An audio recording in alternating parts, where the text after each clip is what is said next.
Good morning, fourth graders. Today is Thursday, May 13th, and I just wanted to review the slide that we did yesterday, which was that missing slide that I forgot to add in, so sorry again about that. But you should have done the slide about a main character and a minor character. So just to review, my main character for the Tiger Rising was Rob. What seems to be important to the main character is the tiger, his friendship with Sistine, his father, his wooden sculptures, and keeping his feelings hidden was a big thing for him. Name at least one change in the main character from beginning to end. Rob changed a lot, actually, but one of them was that he opens his suitcase of feelings and he lets himself feel those feelings. He lets himself miss his mother, have a friendship with Sistine, and he eventually shares his feelings with his father. Name one positive trait about the main character. I said Rob is empathetic, which means he has empathy. He can put himself in other people's shoes and he feels kind of what they're feeling for them. So he stands up for what is right and for what he cares about. He stands up for Sistine. When she was being picked on at school, he knows how that feels when he's picked on by the brothers on the bus.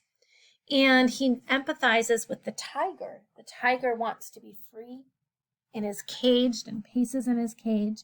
And he wants to be free as well. Rob does. And so he cares for that tiger. And then a minor character I said was Sistine. She was kind of a major minor character, if that makes sense. But how she impacts the story is she offers Rob friendship and really is the one that helps him open his suitcase where he keeps his feelings hidden. Okay, so that's just a little review of what we did yesterday together. Today, you are going to fill out the next two slides, if I can find them here. This first one is the story map continued. And the first one is right about the moment you first realized there was a problem or a goal in the story. So sometimes there's a goal. For example, I was talking to someone today and how they're reading a mystery. So a goal would be solving that mystery or trying to find the solution to that, to whatever it is that's in the mystery. Or it could be a problem or conflict. And so for the Tiger Rising, it was when Rob that I first realized there was something or what the conflict would be in the story. It was when Rob first mentioned the tiger in the woods and learning about Rob's relationship with his father, after his mom died. So those two things for me, I already knew there was going to be some sort of conflict or problem in the story. Were you able to predict the outcome of a problem or the ending of the story? I said yes, but there was also kind of a no to that. So I didn't predict my explanation here. I didn't predict the outcome with the tiger. Like I didn't predict that the tiger would be set loose and then shot. That I did not predict. But I did predict that Sistine and Rob would become friends, just from background knowledge of stories and how they work and relationships between characters. I really did have that feeling that Sistine and Rob would become friends and she would help him. If you had to create a new title for this book based upon the problem or the goal, what would the new title be? It's kind of a silly title, but the first thing that popped in my mind was legs, suitcases, and tigers.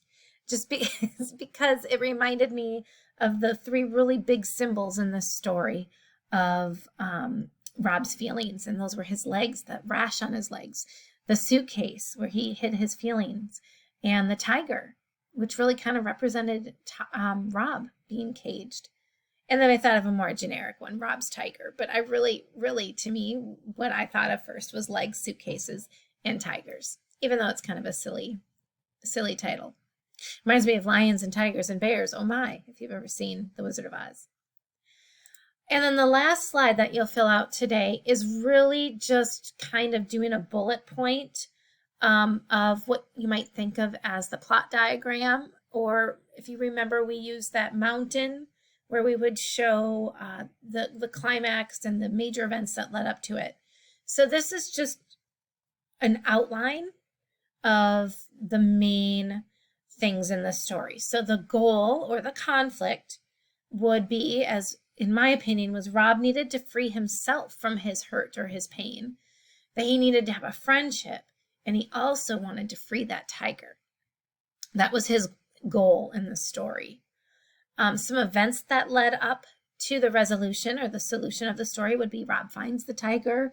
He's asked to feed the tiger by Beauchamp. He meets Sistine and he develops a friendship with Sistine. And then Rob and Sistine try to free the tiger. Now, there are a lot more than 3 events in this story, so I could have added some more. You are welcome to do the same, or you can think of 3 major events that lead to the solution or resolution. So the ending here, the solution, the resolution, is the tiger is freed and is then killed. Ugh, I didn't like that. That wasn't a resolution to me, but it was part of the ending. Sistine and Rob become good friends. Rob and his father repair their relationship, and Rob's legs get better. A lot of times when we have stress in our life, it can come out physically. And so that's what was happening with Rob. He was getting inflammation or rashes on his legs because of that stress he was feeling. So those are the 2 slides you're filling out today, this one, and then this one. Now, when I made the slides, this is where I made a mistake. I made 2 of this one instead of that character one. So you'd only need to fill out 1 of these. You're going to see in the slides that you have 2 of this one, but just fill out 1. And then that is it for today. So once you fill out those 2 slides, just read. Read.